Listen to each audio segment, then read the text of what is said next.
Dear students, welcome. आज जानेंगे हम image formation by lenses. Convex lens लेते हैं तो पहला कंडीशन हम सपोज करते हैं कि ऑब्जेक्ट हमारा इन्फिनिटी पे है। इन्फिनिटी पे जब भी ऑब्जेक्ट होगा तो हम दो रेज लेते हैं जो प्रिंसिपल एक्सिस के पैरेलल हैं। देखिए, प्रिंसिपल एक्सिस के पैरेलल लेते हैं, प्रिंसिपल एक्सिस से पैरेलल रे लेते हैं। रिफ्रैक्शन के बाद ये दोनों फोकस से ऐसे पास हो जाती हैं, यहाँ पे फोकस पे कट करते हैं तो हमारा इमेज फॉर्मेशन यहाँ पे होगा। तो इमेज फॉर्मेशन रियल होगा, रियल होगा तो इन्वर्टेड होगा। देखिए, हाईली डिम्नाइज्ड फोकस पे बनेगा। दूसरा है बियॉन्ड सी या beyond two F1, beyond centre of curvature. हम ऑब्जेक्ट को यहाँ पे लेते हैं, यानी हम ऑब्जेक्ट को इन्फिनिटिव से लेंस के और करीब लाए। देखिए यहाँ पे ऑब्जेक्ट, ये ऑब्जेक्ट है, एक रे हम लेते हैं parallel to the principal axis, ऐसे ये F2 से पास हो गई। दूसरी हम ऑप्टिकल सेंटर से लेते हैं, ऑप्टिकल सेंटर से जो भी रे जाएगी नो डिविएशन होगा और वो सीधे निकल जाएगी। दोनों रेज एक दूसरे को यहाँ पे इंटरसेक्ट कर रहे हैं तो हमारा इमेज यहाँ पे बन जाएगा। देखिए यहाँ पे इमेज F2 और 2F2 के बीच में बनेगा। तो ये जो हमारा इमेज होगा वो रियल होगा, इन्वर्टेड होगा, डिमिनिश्ड होगा। ओके, अब देखिए हम ऑब्जेक्ट को रखते हैं सेंटर ऑफ कर्वेचर पे, यानी 2F1 पे। 2F1 पे रखते हैं, एक रे पैरेलल लेते हैं प्रिंसिपल एक्सिस की, तो ये F2 से होकर जाएगी।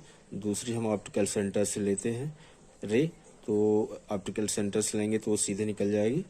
तो दोनों रेस एक दूसरे को इंटरसेक्ट कर रही हैं, कहाँ पे? 2F2 पे। तो हमारा जो इमेज बनेगा ये रियल होगा, रियल होगा। और कहाँ पे बनेगा? Eight 2F2। और ये इन्वर्टेड होगा और सेम साइज होगा। अब देखिए बीट, अब हम ऑब्जेक्ट को और लेंस के करीब लाते हैं। ऑब्जेक्ट को हम लेंस के करीब ला रहे हैं। 2F1 और F1 के बीच में ऑब्जेक्ट को रखते हैं, एक रे लेते हैं जो प्रिंसिपल एक्सिस के पैरेलल है, तो F2 से ऐसे आ जाएगी और दूसरी ऑप्टिकल सेंटर से लेंगे ऐसे। दोनों एक दूसरे को वहाँ पर इंटरसेक्ट कर रही हैं तो यहाँ पे हमारा इमेज फॉर्मेशन हो जाएगा। तो ये जो इमेज होगा वो रियल होगा, तो इन्वर्टेड भी होगा और ये देखिए इनलॉज्ड भी है। और ये इमेज जो बनेगा हमारा बियॉन्ड टू F2 बनेगा। अब ये देखिए हम ऑब्जेक्ट को F1 पे रखते हैं, F1 पे रखेंगे, एक रे हम लेते हैं प्रिंसिपल एक्सिस के पैरेलल, ऐसे F2 से पास हो जाती है। दूसरी ऑप्टिकल सेंटर से लेते हैं, ये सीधे निकल जाएगी। ये रेज एक दूसरे को कहीं इन्फिनिटी पे इंटरसेक्ट करेंगी, इसलिए जो हमारा इमेज होगा वो रियल होगा, इन्वर्टेड होगा और हाईली इनलॉज्ड होगा। देखिए हाईली इनलॉज्ड होगा और इन्फिनिटी पे ये इमेज बनेगा। ठीक है, अब देखिए छठा कंडीशन, इसमें इस कंडीशन में हमारा जो इमेज बनता है वो वर्चुअल बनता है। ये बाकी जो हमने बताए हैं इसमें हमारे रियल इमेज जो थे रियल थे। इस कंडीशन में हमारा इमेज वर्चुअल बनेगा जब हम ऑब्जेक्ट को F1 और O के बीच में रखेंगे, यानी बिल्कुल लेंस के करीब ला देते हैं इसको। तो यहाँ पे देखिए रे ऐसे आई, पैरेलल लिया हमने प्रिंसिपल एक्सिस की, ये रे ऐसे ऐसे फोकस से निकल गई। दूसरी ऑप्टिकल सेंटर से ऐसे आगे, देखिए दोनों रेज जैसे से हम आगे बढ़ाएंगे इनके डिस्टेंस, बीच की डिस्टेंस बढ़ती जा रही है, इसलिए हम इसको पीछे ऐसे ले जाएंगे तो एक दूसरे को यहाँ पे कट करती हुई प्रतीत होंगी, ऐसे इंटरसेक्ट करती हुई प्रतीत होंगी।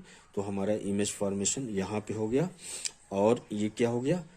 वर्चुअल इमेज होगा, इनलार्ज्ड होगा। स्टूडेंट, एक चीज़ यहाँ पे नोट करने वाली है, नोट करने वाली बात यह है कि पहले हमने इमेज इन्फिनिटी पे लिया, फिर लेंस को हम ऑब्जेक्ट को लेंस के और करीब लाए बियॉन्ड सी। उसके बाद हमने सेंटर ऑफ कर्वेचर और नज़दीक लाया लेंस के। फिर हम सेंटर ऑफ कर्वेचर यानी 2F1 के और F1 के बीच में हमने ऑब्जेक्ट को रखा। फिर हमने F1 पे रखा। तो इन 5 कंडीशन में हम देखते हैं जैसे जैसे ऑब्जेक्ट को हम लेंस के नज़दीक लाते जाते हैं वैसे वैसे जो इमेज हमारा फॉर्म जहाँ पे हो रहा है उसकी डिस्टेंस लेंस से बढ़ती जा रही है। यानी कि जब हम ऑब्जेक्ट की दूरी लेंस से घटाते जाते हैं तो जो इमेज की दूरी है लेंस से वो बढ़ती जाती है। और जब और एक चीज़ और इसमें हम देख रहे हैं कि जैसे जैसे इमेज इमेज की डिस्टेंस बढ़ती जा रही है वैसे वैसे जो साइज ऑफ इमेज है वो भी बढ़ता जा रहा है इन 5 कंडीशन में यहाँ तक। Okay okay, thank you.